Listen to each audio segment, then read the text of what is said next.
예, 첫 소식 제주도에서 있었던 일인데요. 최근 제주에서 몸통에 화살을 맞은 개가 발견돼서 경찰이 수사에 나섰는데요. 용의자 추적에 어려움을 겪고 있는 것으로 전해졌습니다. 지난 26일 제주시 한경면의 한 도로변에서 몸통에 70cm 화살이 관통된 채 돌아다니던 개가 발견됐습니다.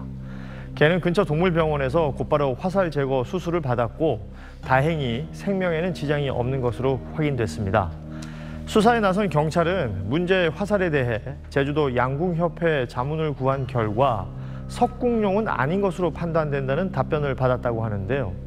석궁은 소지하려면 경찰의 허가를 받아야 하지만 인터넷 등에서 쉽게 구할 수 있는 일반 양궁용 화살로 보여 활과 화살 소지자를 역추적하는 게 어렵게 됐습니다. 발견 당시 개가 목줄을 한 상태였지만 인식표나 등록 칩은 확인되지 않아서 주인도 알기 어려운 상황입니다. 경찰 관계자는 이 개를 본 적이 있거나 범죄 현장을 목격했다면 제보해달라며 앞으로도 여러 방향으로 수사를 이어나가겠다고 말했습니다. 개 한 마리가 도로 주변을 지나갑니다. 뭔가 이상함을 느낀 주민이 개를 부릅니다.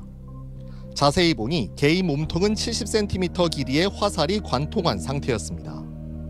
나중에 확인된 사실이지만 개는 화살이 관통된 상태로 10시간 넘게 서귀포시 대정읍에서 제주시 한경면까지 수십 킬로미터를 돌아다녔습니다. 사건이 알려지자 전국적인 공분이 일었고 480여 명을 투입한 경찰은 7개월에 걸친 추적 끝에 화살을 쏜 40대 남성 A씨를 붙잡았습니다. 경찰 조사 결과 사고나 우발적 범행이 아니라 1년 전부터 미리 활과 화살을 준비해온 것으로 드러났습니다. 경찰에 압수된 실제 범행에 활용된 화살입니다. 화살은 해외 직구 방식을 통해 어렵지 않게 구할 수 있었습니다. 닭 농장을 운영하던 A씨는 평소 개에 대해 좋지 않은 감정을 품고 있었는데 그러던 중 주변에서 개를 발견하고 활 시위를 당겼던 겁니다. 정작 화살에 맞은 개는 A씨에게 피해를 끼친 적이 없었습니다. 피의자는 몇 년 전부터 주변 개들이 자신이 사육하고 있는 닭들에게 피해를 입힌다는 이유로 창고 주변을 배회하던 피해견을 발견, 화살을 발사하여 몸에 박히게 하는 범행을 저지른 것입니다. 경찰은 A씨가 구입한 화살 20개 가운데 사용처가 확인되지 않은 13개에 대해 추가 수사를 이어갈 계획입니다. 한편 화살에 맞았던 개는 수술 후 동물단체에게서 천지라는 새 이름을 받았고 트라우마 치유까지 받고 건강을 회복한 뒤 지금은 경기도에서 새 삶을 살고 있는 것으로 전해졌습니다. JIBS 이효형입니다.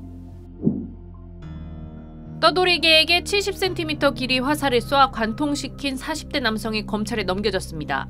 40대 A씨는 지난해 8월 제주 서귀포시 대정읍에 있는 자신의 비닐하우스 옆 창고 주변을 배회하던 개에게 카본 재질의 70cm 길이 활을 쏴 맞힌 혐의를 받고 있습니다. 이 개는 이튿날 오전 범행 장소로부터 10km가량 떨어진 마을회관 근처에서 몸통 부분에 화살이 박힌 채 발견됐습니다. 경찰 조사 결과 A씨는 재작년 8월쯤 주변 개들이 자신이 사육하는 닭들에게 피해를 줬다는 이유로 개에 대한 안 좋은 감정을 갖게 돼 해외 직구로 화살 20개를 구입했으며 활은 나무와 낚싯줄로 직접 만든 것으로 확인됐습니다. 그러나 범행 당시 개가 A씨의 닭에게 피해를 주던 상황은 아니었다고 경찰은 설명했습니다. 경찰은 약 7개월간의 수사 끝에 A씨를 붙잡았으며 피해견은 구조 즉시 화살 제거 수술을 받아 건강을 회복했습니다. 뒤늦게 천지라는 이름이 생긴 개는 조만간 해외로 입양될 예정입니다. SBS 안서연입니다.